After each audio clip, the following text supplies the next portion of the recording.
ናችሁ ወደ ክሬማን ቤተሰቦቻችን እንደምን ቆይታችሁ? እንግዲህ ዛሬ ደግሞ አንድ ቦታ ተገኝተናል። በባለፈው ፕሮግራማችን ላይ ኢንተርናሽናል የቦክስ ውድድር ሀገራችን ውስጥ ለመጀመሪያ ጊዜ እንደተካሄደና በሴትም በወንድም ተጨማሪ ወርቆች ለሀገራችን እንደተገኙ በፕሮግራማችን ላይ አሳይተናችሁ ነበረ። ዛሬ እንግዲህ ይህንን የውድድር ጊዜ ምን ይመስል ነበር የሚለውን የእውቅና ፕሮግራም ስለተዘጋጀ እዚህ ተገኝተናል ማለት ነው።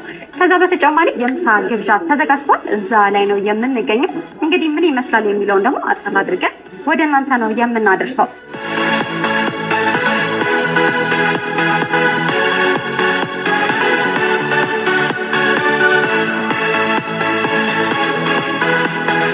ፕሮግራሙን በያዝነው ሰዓት መጀመር ባለመቻላችን ትልቅ ይቅርታ እንጠይቃለን። ይቅርታውን እንድትቀበሉ። በመቀጠል የዛሬው ፕሮግራም ባለፈው እሁድ በ22/7/2016 በአድዋ ሙዚየም በተሳካ ሁኔታ የሴሚ ፕሮፌሽናል እና የፕሮፌሽናል ቦክስ ውድድር ማካሄዳችን ይታወሳል። ያንን ውድድር በማስከተል የእውቅና መርሃ ግብር ለማካሄድ ነው ጥሪ ያደረግንላችሁ። በነበረው እንቅስቃሴ ውስጥ ላደረጋችሁት ታላቅ ተሳትፎ ሶል ኢንተርናሽናል ስፖርት ታላቅ አክብሮትና ምስጋና ያቀርባል። ምስጋናው ይድረሳችሁ። ከዚህ በመቀጠል ፕሮግራማችን አጭር ነው። የምሳ ፕሮግራም ይኖረናል። ፕሮግራማችንን ለመክፈት የሶል ኢንተርናሽናል ስፖርት ማህበር ምክትል ፕሬዚዳንት ኢንስትራክተር ዮሴፍ ነጋሽ አጭር ንግግር ያደርጉና ወደ ምሳ ፕሮግራም እናመራለን ማለት ነው። አመሰግናለሁ። በሶሎ ኢንተርናሽናል ስፖርት ማህበር ስም ላመሰግን እፈልጋለሁ። ከዛ በመቀጠል ዋናው ፕሮግራማችን እናንተ የኛ አባላቶች ከመሆናችሁ ባሻገር ከመጀመሪያ ጀምሮ ስትደግፉን የነበራችሁ በሀሳብም በጉልበትም በሙያም እስከ መጨረሻ እስከ ውድድሩ ድረስ ከፍተኛ ተጋድሎ በማድረግ የዚህ ውድድር መሳካት የእናንተ አሻራ አለበት። ያንን ምክንያት በማድረግ የምሳ ፕሮግራም እና የእውቅና ሰርተፍኬት የምንሰጥበት ፕሮግራም ነው። ከዛ ሀሳብ ካላችሁ አንዳንድ ሀሳብ መድረኩ ነፃ ነው። የውይይት መድረክ ሳይሆን ፕሮግራማችን እንኳን ደስ ያላችሁ ፕሮግራማችንን ባሰብነው ልክ እንዲዘጋጅ ላደረግነው ነገር የእንኳን ደስ ያለን የምሳ ፕሮግራም እዚህ እናንተ ማየት ትልቅ ነገር ነው ለኔ። ከመጀመሪያም ዮሴፍ ተናግሮታል። ስንጀምር ጀምሮ የጀርባ አጥንት ሆናችሁ ብዙ ሰዎች ሲቃወሙን እናንተ ደግፋችሁ እዚህ አድርሳችሁናል። አሁንም ወደፊትም አብረን እንሰራለን። ስላደረጋችሁት ሁሉ እግዚአብሔር ይስጥልኝ። መጪውን ደግሞ በተሳካ ሁኔታ ትልቅ ድርጅት ሆኖ ትልቅ ነገር እንደምንሰራ ተስፋ አድርጋለሁ። የእናንተ ውለታ መቼም የማይረሳ ነው። እናንተ የቀድሞ ቦክሰኞች ታሪክ ያላችሁ ሰዎች ናችሁ። ታሪካችሁን ደግሞ ይበልጥ እንዲጻፍና ይበልጥ ትልቅ ደረጃ እንዲደርስ የምናደርግበት ትልቅ ምዕራፍ ተከፍቷል። የመጀመሪያው የፕሮፌሽናል እና የሴሚ ፕሮፌሽናል ውድድር አሻራችሁን አስቀምጣችኋል። ሁላችሁ እዚህ ያላችሁት አሻራ አላችሁ። ይሄ አሻራ ደግሞ የመጀመሪያው የፕሮፌሽናል በኢትዮጵያ ውስጥ የገባው በእናንተ ስም ነው፣ በእናንተ ኃይል፣ በእናንተ ብርታት ነው። የሰለሞን ብርታት አይደለም። ስለዚህ እናንተ እኔን ደግፋችሁ ባቆሙ ኑሮ ይህ ዝግጅት ይሄ ነገር አይደረግም ነበረ። አሁንም በድጋሚ እግዚአብሔር ያክብርልኝ፣ እግዚአብሔር ይስጥልኝ። አሁን ወደፊት አብረን እንደምንሰራ ተስፋ አድርጋለሁ። ስለመጣችሁ አመሰግናለሁ። መልካም የምሳ ግብዣ ይሆንልን። አመሰግናለሁ።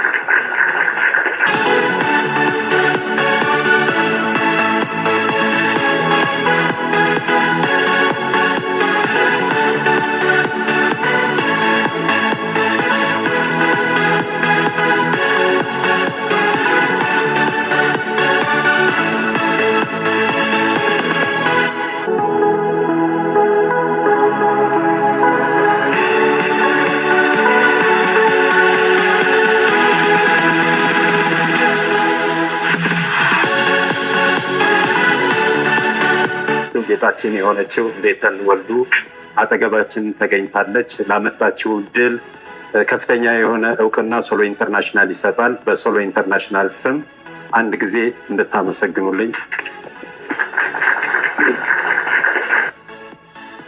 ያው ያለን ሰዓት ውስን ስለሚሆን ተደጋጋሚ ሀሳቦች እንዳይኖሩ እናደርግና የተለየ ሀሳብ እንዲሸራሸር እድሉን እንሰጣለን። ለሶል ኢንተርናሽናል ማህበር ትልቅ ምስጋና ማቅረብ እወዳለሁ። የኢትዮጵያ ውስጥ ቦክስን በዚህ ደረጃ ላይ ለመስራት አስቦ ረጅም ጊዜን የፈጀበት ከ2 ዓመት አካባቢ ሲንቀሳቀስ ቆይቶ እዚህም የሚያህል መድረክ ላይ ፕሮፌሽናል ቦክሰኞችን ከውጭ አምጥቶ ሀገር ላይ ይሄን ያህል ዝግጅት በማዘጋጀት በጣም ትልቅ ክብር አለኝ።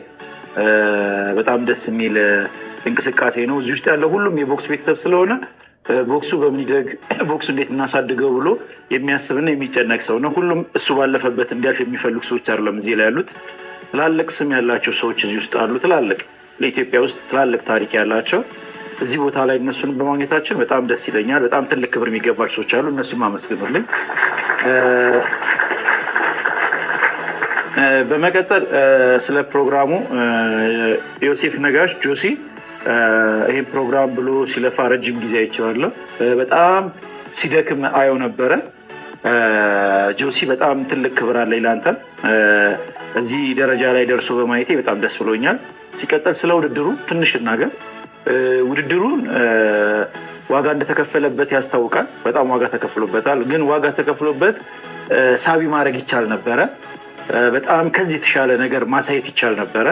ይሄ ያልሆነበት ምክንያት አንዳንድ ምክንያቶች እናንተ ጋር ይኖራሉ ብዬ አስባለሁ። እንደ ውድድር ከዚህ በላይ ተያይዘን ተጋግዘን ማድረግ እንችል ነበረ። ጆሲ አውርቶኛል። ለአንድ ጨዋታ ብቻ ሳይሆን ቀጣይ እውቅና አግኝታችሁ የተለያየ ስራ ለመስራት ባለፈው ጥያቄ ላይ እንደጠየቁት የአጭር ጊዜ፣ መካከለኛ ጊዜ እና የረጅም ጊዜ እቅዳችሁን ይዛችሁ የመጀመሪያ ስራችሁን ይዛችሁ ቀርባችኋል። ይሄ የመጀመሪያ ስራችሁ ለህዝብ በተለይ ደግሞ ለስፖርቱ የቦክስ አፍቃሪ አሳይታችኋል። ቀላል አይደለም እና በዚሁ አጋጣሚ ላመሰግናችሁ ፈልጋለሁ። ይህንን ማመስገን ፈልገው ደግሞ በእኛ ስፖርተኞች ለመጀመሪያ ጊዜ ቀበቶ ያገኙት አብርሃም አለምና ቤተል ወልዴ ናቸው እና ይህም ታሪካዊ ያደርገዋል እና በዚያው አጋጣሚ ቀበቶን ላገኙት እንኳን ደስ ያላችሁ ማለት ፈልጋለሁ። አንድ እርምጃ ወደፊት ሊያስኬድ የሚችል ነገር እንደሆነ ይሰማኛል። እንደ መጀመሪያ ፕሮግራም ከዚህ በላይ ብንጠብቅም ያሉትን ስህተቶች የነበሩትን ጉድለቶች ታርሞ በቀጣይ በጣም በተሻለ ሁኔታ እንደምናዘጋጅና እንደምታዘጋጁ ባለሙሉ ተስፋ ነኝ። ፕሮግራሙን ወይም ዝግጅቱን ማንም ያዘጋጀው ዓላማው የኢትዮጵያ ቦክሰኞችን ተጠቃሚ የሚያደርግና ከፍ የሚያደርግ ስለሆነ እጅግ በጣም ነው ደስ ያለን። በርቱ። ሙይን ያላና የሜላ ቦክሰኛ እንዲኔ ረቡ ቦክሰኛ የነበርኩ ነኝ። እኔ እንኳ ያው ብዙውን ጓደኞቼ ገልጸውታል። ብዙውን ነገር የተሻለ ሀሳቦችን አንሸራሽረዋል። እኔ ግን ያው ብዙዎቻችን ከመጀመሪያው ጀምሮ ሶል ኢንተርናሽናል ከመቀበል ወይም ከመጠንሰሱ ጀምሮ አብረን የነበሩ ሰዎች እየተንጠባጠቡ እየቀሩ ጥቂቶች ነው ያለነው። አሁን ይሄ ግሩፕ ይሄ አባል ነገ ከነገ ወዲያም የተሻለ ነገርን ከኛ ብዙ እንደሚጠበቅና ብዙ መስራት እንዳለብን ልገልጽ እወዳለሁ። ሌላው ያው ጓደኛችን ጆሲ ብቻውን ብዙ ነገሮችን ሰርቷል። እንገዝ ብለን ገፍተን እንኳ ያላገዝነው ነገሮች አሉ። ነገ ከነገ ወዲያም ያው የዮሴፍ ችግር እንዳሉ ቢሆንም ገብተን እሱን ማገዝና ይህ ስፖርት የመጀመሪያም እንደሆነ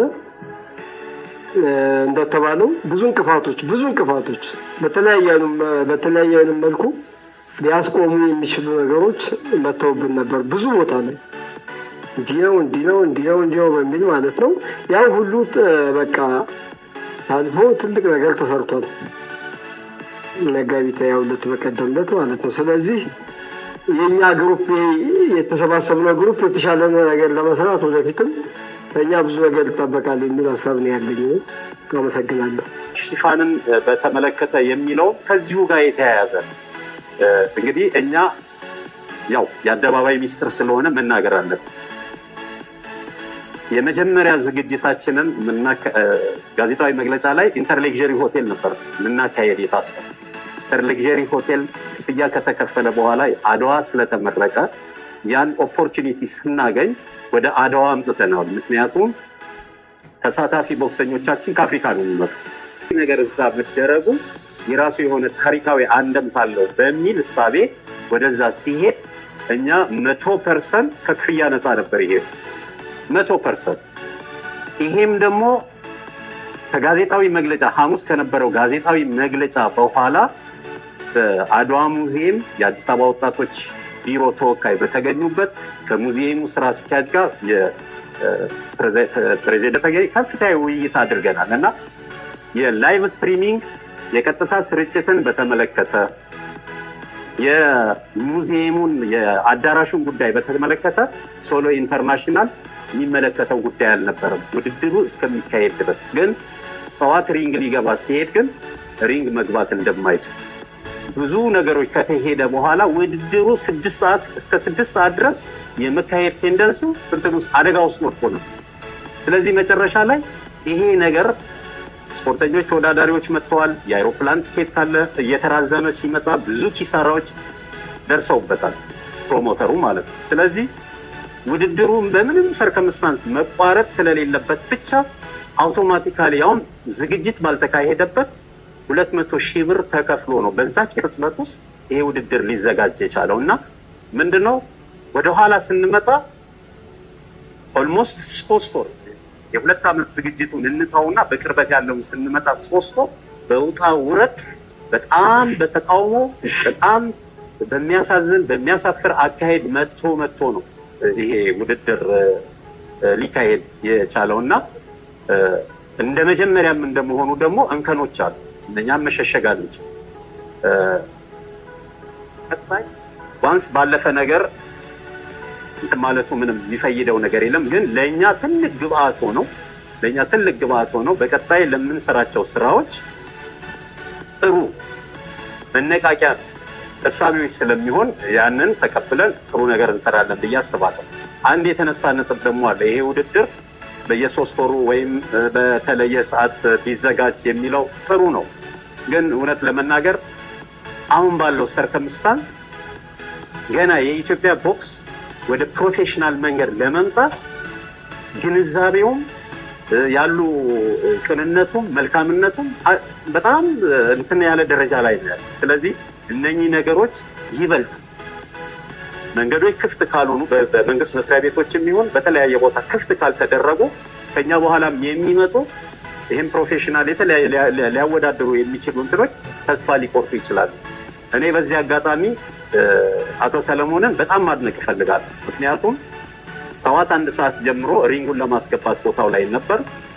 አይገባም የሚለው ውሳኔ ሲወሰን በ5 ሰዓት አካባቢ ፕላን ቢ ብለን የወሰድነው በቃ ይሄ ነገር በፕላን ቢ መሰረት መከፈል አለበት ሲባል ኦኬ ብሎ ኢሚዲየትሊ ትራንስፈር አድርጎ ነው ስክሪንሻት አድርጎ የተላከው እና አሳይተናቸው ውድድሩ እንዲካሄድ የተፈቀደው። ስለዚህ በብዙ ውጣ ውረድ በጣም ተስፋ በሚያስቆርጥ በሚያሳዝን ብሎም በሚያሳፍር ሂደት ውስጥ ያለፈ ውድድር ስለሆነ መጨረሻ ላይ ግን ታርጌታችን ግቡን መጥቷል። ታርጌታችን ግቡን የመጣው ምንድነው? ውድድሩ በራሱ ለመጀመሪያ ጊዜ በመካሄድ ምን ያህል ተመልካች ገብቷል፣ የውድድሩ ድምቀት እንዴት ነበረ የሚሉትን እንተውና በዋናነት ፕሮፌሽናል ቦክስ ውድድር በኢትዮጵያ ለመጀመሪያ ጊዜ እንዲጀመር አድርገናል። በዛ ሁላችንም ልንኮራ ይገባል። ይሄን ነው ማለት የምፈልገው። ቢሆንም ፈጣሪ ካልባረከ ምንም ነገር ትንሽ ነው እና ከውድድሩ ስጀምር እውነት ለመናገር የመጀመሪያ ኢንተርናሽናል ጌም ላይ ወርቅ በማምጣቴ ጋና ላይ በተደረገው ፕሮፌሽናል ጨዋታም በእንደዚህ የመጀመሪያ ሴት በመሆኔ እድለኛ ነኝ፣ በጣም እድለኛ ነኝ እና በጣም ደስ ብሎኛል። ኢንተርናሽናል ጌሚንግ ከመሄዴ በፊት ረድቶኝ ነው ለዚህ የበቃሁት። ያው የብዙ ዓመት ልፋቴ ቢሆን በጣም ማመስገን እፈልጋለሁ። ምክንያቱም ኢንተርናሽናል ጌሚንግ ከመሄዴ በፊት ተጫዋች አጥቼ ነበረ። ፌዴሬሽኑም ያውቃል። ለረጅም ጊዜ ጥሩ በክለቤ በደንብ በርትቼ ይሰራ ነበር። ማንም የሚመለከተኝ ሰው አልነበረም። እውነት ለመናገር ቻንሶችንም ማግኘት አልቻልኩኝም በፌዴሬሽን ደረጃ እና ከኢንተርናሽናል ጌም ከመሄዴ በፊት ነበር ያነጋገረኝ። ምክንያቱም ተጫዋች የለኝም እና አቅም አለኝ ግን ተጫዋች የለኝም ብዬ ሳወራው ብዙ ነገር አዝሮ ያለኝን ድክመቴን ብዙ ነገር ብዙ ቦታ መድረስ የምትችይ ልጅ ነሽ እና ከአሁን በኋላ አብረን እንሰራለን ብሎኝ ተስፋ ሰጥቶኝ ከዛ በኋላ ለዚህ ውድድር ስዘጋጅ በመሀል ሀገርን ወክዬ ለመሄድ ችዬ እግዚአብሔርም በጥሩ ውጤት እንድመለስ ረድቶኝ ድጋሚ በዚህኛውም ጨዋታ እንደዚህ በውብ ሁኔታ እንዳሸንፍ አድርጎኛል። ሶል በትልቁ እምነት በጣም ማመስገን እፈልጋለሁ እሱን። ምክንያቱም መስራት እንደሚችል ነው ያሳየን። ምክንያቱም አቅም የኢትዮጵያ ቦክስ ብዙ ጊዜ አቅም ያሉ ልጆች ተጫዋቾቹ የማይታዩበት ብዙ አጋጣሚዎች አሉ። ምክንያቱም አጠቃላይ እንደ ፌዴሬሽንም በቦክሱ አካባቢ ሙያው ላይ ያሉ ሰዎች ያሉ ልጆችን ጠንካራ ተጫዋቾችን ፊት አድርጎ እንዲሄዱ እንዲራመዱ ማያድር ማለት እድል ማይሰጥበት አጋጣሚዎች አሉ እና በዚህ አጋጣሚ ምን ማለት ፈልጋለሁ፣ ለረጅም ጊዜ ተረስቼ ነበር። ዛሬ ላይ በዚህ መልክ መምጣት ችያለሁ እና ብንሰራ አቅም ያሉ ልጆች እንዲወጡ ትክክለኛ አሰራሮች እንዲሰሩ ድጋፍ ብናደርግ ፌዴሬሽን ብቻ ሳይሆን በቦክሱ ረጅም ዓመት ዋጋ ከፍለው ያሳለፉ ቦክስን ተጫውቱ ያለፉ ሰዎች በደንብ ያውቁታል ብዬ ነው የማስበው። ስለዚህ እዚህ ጋር ያሉት አጠቃላይ ቦክሱን ተጫውቱ ያለፉ ሰዎች ናቸው። ስለዚህ የእናንተ ሚና ትልቅ አስተዋጽኦ አለ። አጠቃላይ ተጫዋቾቹ ብዙ ጊዜ የመበደል ጫና የመድረስ ሁኔታዎች አሉ። ከዛ ነው የምጀምረው። ወደ ፕሮፌሽናል ጨዋታ ደረጃ ሲሄድ ምንድነው ይሄ ትልቅ ቻንስ ነው። እንግዲህ የመጀመሪያ ነው 100,000 ብር ጨዋታ አላቅ እነ መክብብ በ50,000 ብር ነበረ ስፖንሰር ጨዋታ የተጫወቱት። ይሄ ደግሞ 100,000 ብር ጨዋታ ነው። ምክንያቱም ምንም ቢሆን ስፖርተኛው ተጠቃሚ የሚሆንበት ነገር ነው ያለው። ስፖርተኛው ተጠቃሚ ሆነ ማለት ዙሪያው በቦክሱ ዙሪያ ያለው ሰው አጠቃላይ ተጠቃሚ የሚሆንበት ነገር እየሰፋ ነው የሚመጣው። ምክንያቱም አዌርነሱ በኢትዮጵያም ደረጃ አጠቃላይ እየሰፋ ነው የሚመጣው። የተለያዩ ፕሮፌሽናል ጨዋታዎችም አዘጋጆችም ይመጣሉ በዚህ ልክ ማለት ነው። ስለዚህ አሰልጣኝም ሆነ አካባቢ ላይም ያሉ ሰዎች አጠቃላይ ተጠቃሚ የሚሆኑበት መንገዶች ነው ያሉት እና በርትተን መስራት አለብን። ከዚህ በላይ ጠንካራ ልጆች አሉ። በጣም ፕሮጀክት አሰልጣኞችም ዋጋ ከፍለው የሚመጡ አሉ። አጠቃላይ እንደ አጠቃላይ እና እየተደረገ ያለው ነገር በጣም ትልቅ ነገር ነው እና ሶልን በዚህ አጋጣሚ ማመስገን ነው የምፈልገው። በብዙ ቻሌንጆች መሀል እኔ እንዳየሁት በጣም ቻሌንጅ ነበረ ይህን ውድድር ለማዘጋጀት እና በዚህ መሀል ደግሞ አሳክቷል ከምንም በላይ። ነገም ደግሞ ከዚህ በተሻለ መንገድ ነገሮችን ቀይሮ የኢትዮጵያን ቦክስ ስቴፕ የመቀየር አቅም አለው ብዬ ነው ማምነው እና በጣም እጅግ በጣም አድርጌ ማመስገን ፈልጋለሁ። እግዚአብሔር ያክብርልኝ። እዚሁ የአሻም ስፖርት ጋዜጠኛ ደሳለኝ ዳኘው። እሺ፣ ፋንቶ ፍቃዱ።